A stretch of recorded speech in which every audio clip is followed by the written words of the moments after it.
So today we are starting our new chapter, hydrogen. So hydrogen is the first element of periodic table. Atomic number of hydrogen is 1. And just for your knowledge, I'm reminding it again.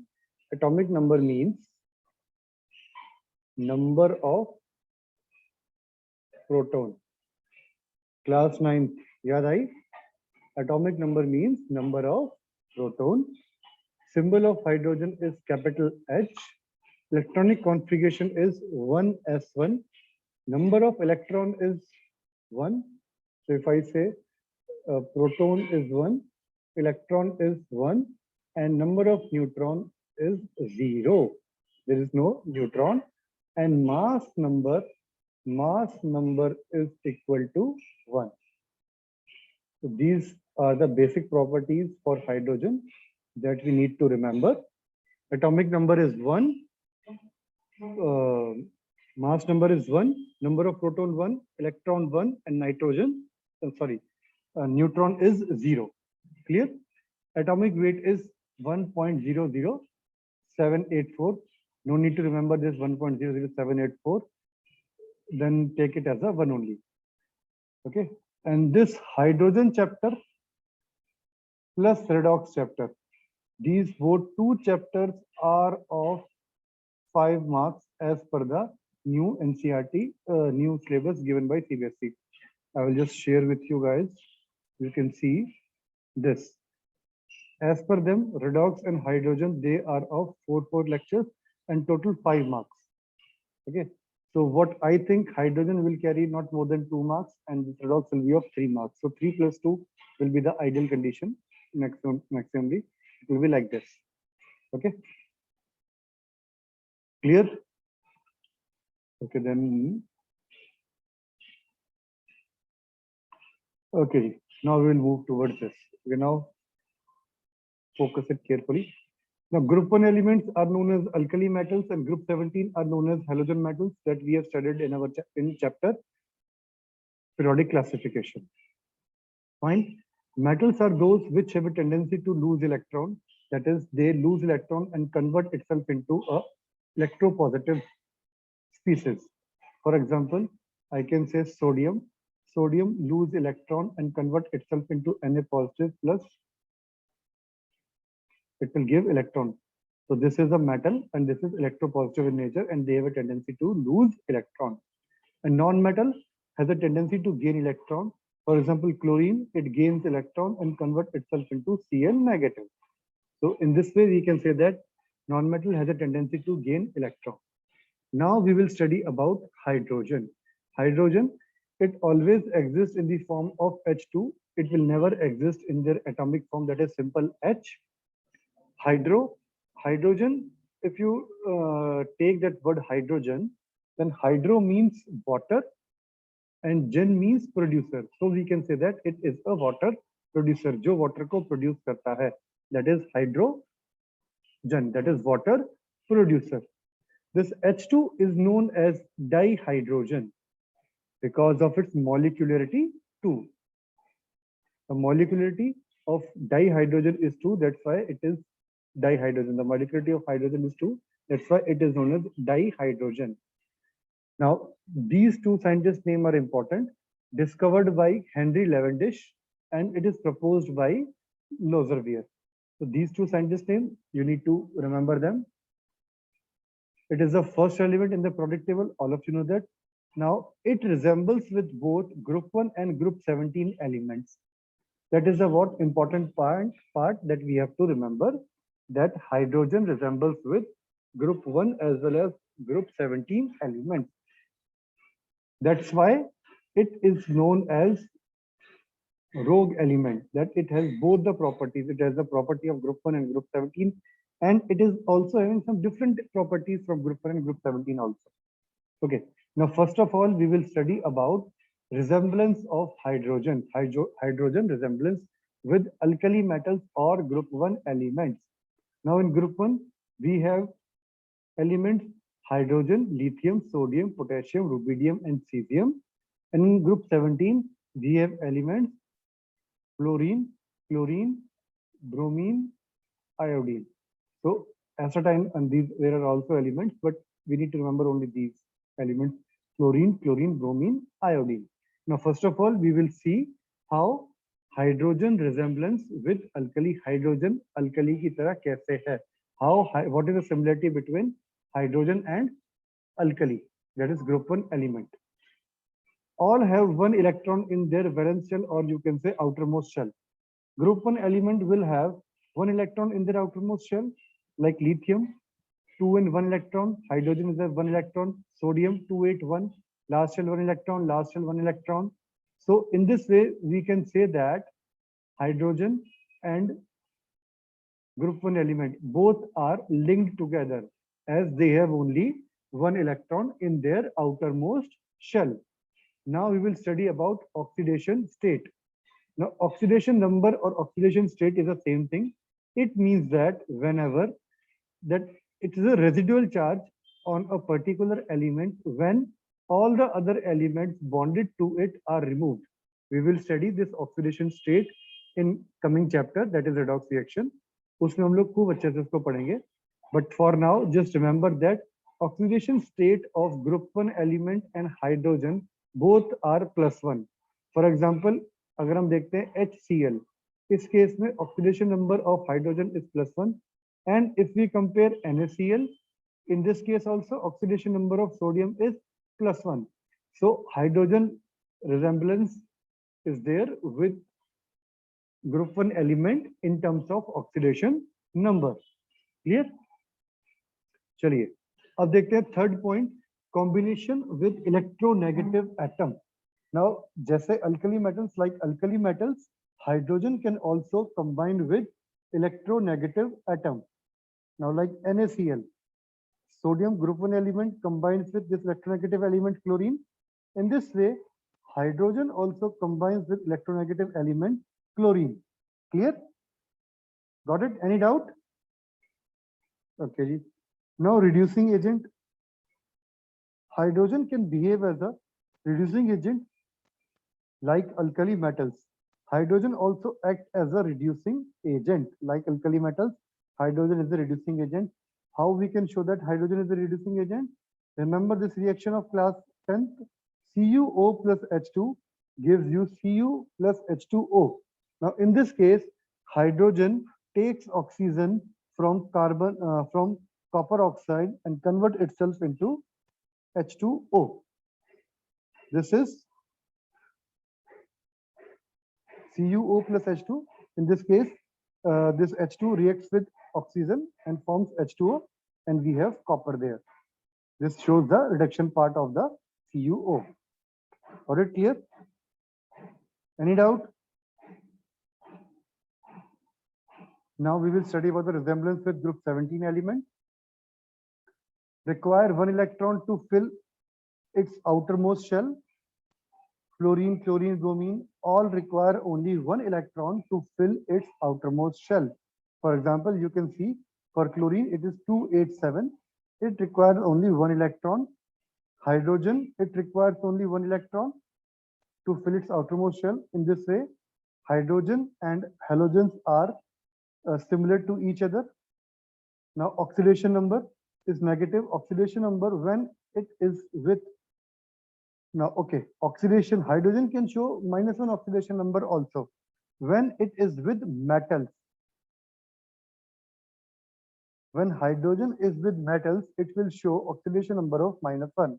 Now, for example, if I say NaCl, in case of NaCl, chlorine is sharing -1 oxidation number. The oxidation number of chlorine is -1. And in case of NaH, hydrogen is also having -1 oxidation number. So we can say that chlorine and hydrogen are resembling with each other in terms of oxidation number. Third point, combination with non-metals. Halogen has a tendency to combine with non-metals. For example, chlorine. Chlorine is combining with carbon, CCl4. Okay. And you can say hydrogen is also having the same property. It also combines with non-metals, like it combines with carbon and produce CH4. Like chlorine, group 17, they combine with silica and form SiCl4. In the same way, hydrogen also combines with silica and forms SiH4. Fourth resemblance, combine with metals. Chlorine, group 17 element, it combines with metals. Hydrogen will also combine with metal. Hydrogen combination is there. You can see chlorine combination with lithium. So in this way, we can say that we have 4 points that hydrogen is resembling group 1 element and hydrogen is also resembling group 17 element. Is that part clear? Any doubt? Okay. Now differences of hydrogen with group 1 and group 17 element. First is ionization energy. Hydrogen have high ionization and enthalpy or energy than alkali metals, and group 17 and halogen, okay, we will discuss them later. First difference is about the ionization energy, that is ionization energy of group 1 element is less than that of the hydrogen. Second point, alkali metal exists as a hexahydrated ion, but H positive ions does not exist as same. Now, alkali metals exist as hexahydrated, means 6 particles of water are attached with that particular ion. But in case of H positive, that is hydrogen ion, there is no such arrangement is there. They are not in the hexahydrated ion. Third one, bonded state. Whenever sodium combines with any other non-metal, they are always in a ionic bonding. There is an ionic bond between them, and that ionic bond is solid in nature.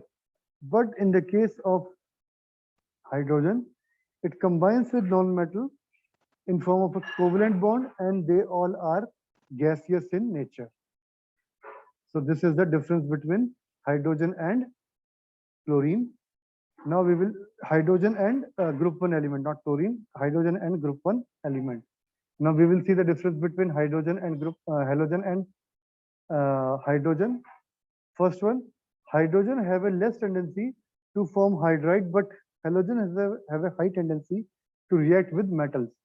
If you check about the tendency for the reaction, hydrogen will have less tendency to form hydride with metal. So hydrogen is not that much reactive with metal.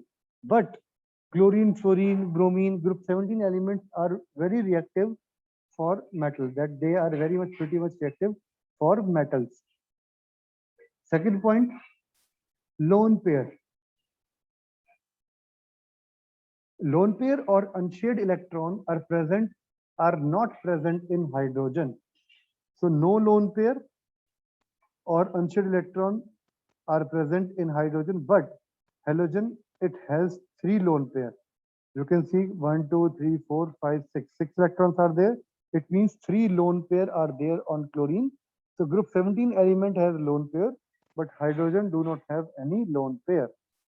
So because of these, you can say 3 dissimilarities and similarities, we can say that hydrogen can be placed with group 1 and group 17 element both. But the majority of the properties are resembling with group 1. So we have placed this hydrogen with group 1 elements a little bit higher level. Is that part clear? Any doubt? Anyone is having any doubt in this? Bhumika, Isha, Bhanu?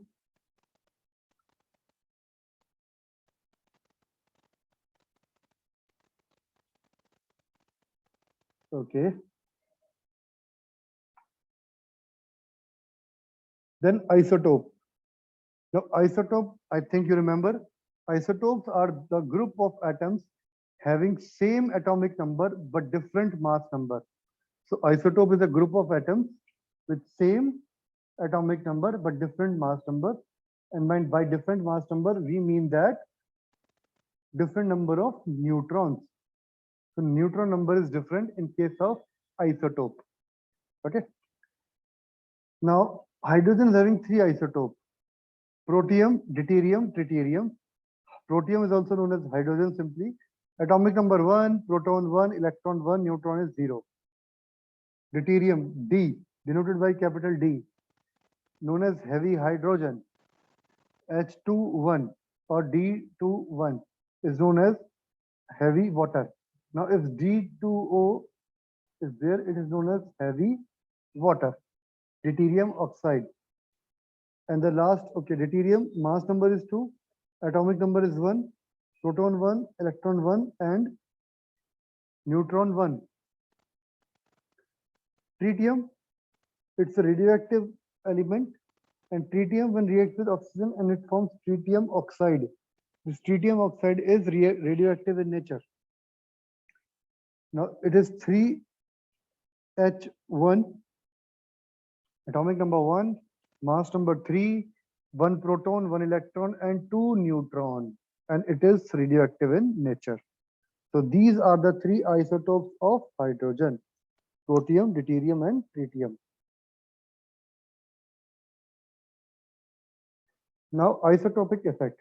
Now you can see in these 2 isotopes, the mass is almost triple, and in this case the mass is almost into 2 times, and this is into 3 times. Now that big difference in the mass is a problem, you can say, thing. What happens defined, okay, now because of this we have isotopic effect, which is defined as a difference in the properties of isotopes because of difference in atomic masses. Because of the highly difference in the atomic masses, then there may be a cause of, you can say, there may be a cause of change in property. Suppose in case of chlorine we have 37 and chlorine 35. There's only difference of 2. But for you can say hydrogen, H1 and H12 and H31, it is double and it is triple. So there is a huge mass difference for hydrogen. So therefore, whenever hydrogen isotopes are there, because of its, you can say, differences, they are going to show different properties. Their properties, their physical properties are a little bit different, but there is nothing change in their atomic properties because their valence electron remains same. Their number of electrons and number of protons are not changing, only outer structure is changed. Physical properties have been changed, like boiling point, like melting point, heat of rate of reaction, heat of vaporization. All these points can change, but not the chemical properties. They will remain same. Clear? For example, D2O, heavy water. H2O is simply water. Is that clear? Any doubt? And tritium oxide is radioactive in nature. I've already told it. Anyone is having any doubt in this? Okay. Now, ortho and para hydrogen. In hydrogen molecule, if spin of nucleus of 2 atoms are in same direction, then we call it as a ortho hydrogen. And if it is in opposite direction, then we call it as a para hydrogen. Now, ortho and para, if it is opposite direction, it is para hydrogen. If it is in same direction, then it means a ortho hydrogen. It depends upon the motion of their nucleus. Okay, clear? Now, ordinary hydrogen is around 75% ortho and 25% para. And at low temperature, that is around 20 degrees Celsius, ortho is less and para is more. And both have same chemical properties because of the same outermost electronic configuration. Clear? Got it?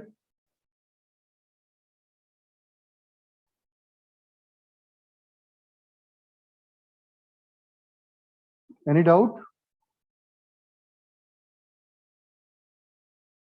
Okay. Now we will start with the preparation. Preparation of H2 by acid. We have already done this reaction. Reaction of acid, metal with acid. It will produce H2 and metal salt. Metal salt is of no use, so we will just take care of the H2. Now Na plus HCl gives you NaCl plus H2. Mg plus HCl gives you MgCl2 plus H2.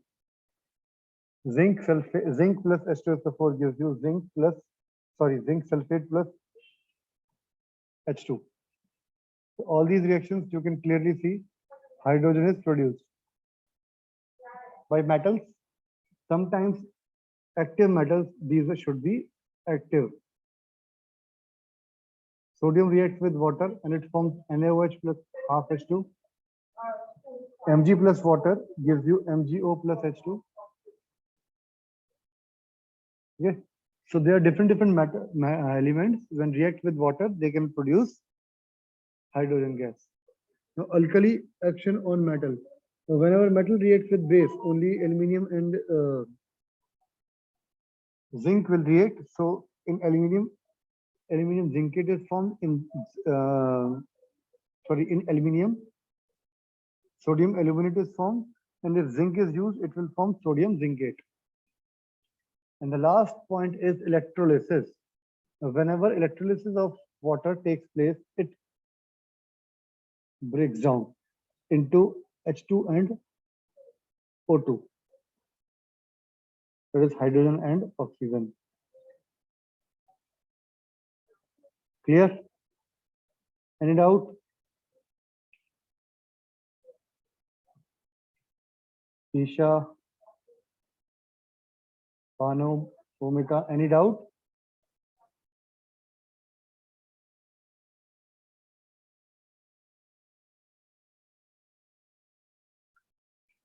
Okay.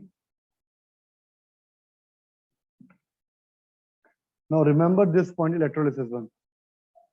Whenever there is a fire because of electricity, we never throw water on it. Why?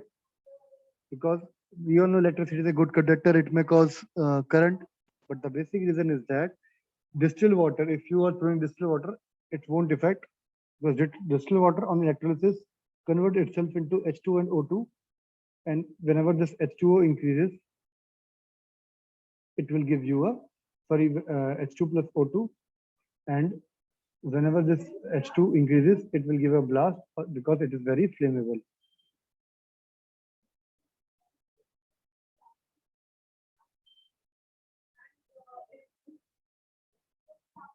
Clear?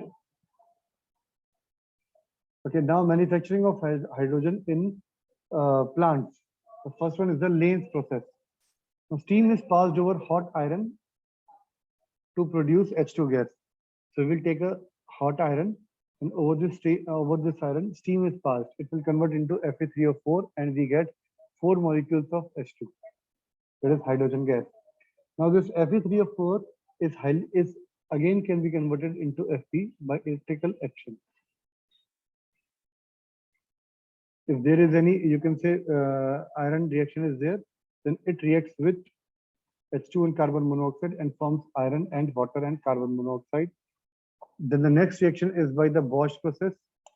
Carbon plus water gas, carbon plus water in the form of gas reacts at 270 Kelvin and gives you carbon monoxide and H2 gas, which is known as water gas, and other name of this carbon monoxide gas is synthesis gas. Clear? Now this water gas, CO plus H2 plus water, when it is passed over Fe2O3 or Cr2O3, then it converts itself into CO2 and H2. It will convert itself into carbon monoxide and hydrogen gas, and the requirement of hydrogen gas is hence completed. Is that clear? Any doubt? Got it? Okay. So around 50-60% syllabus is done for this hydrogen chapter. Next we will do in our next class. Is that clear? Anyone having any doubt?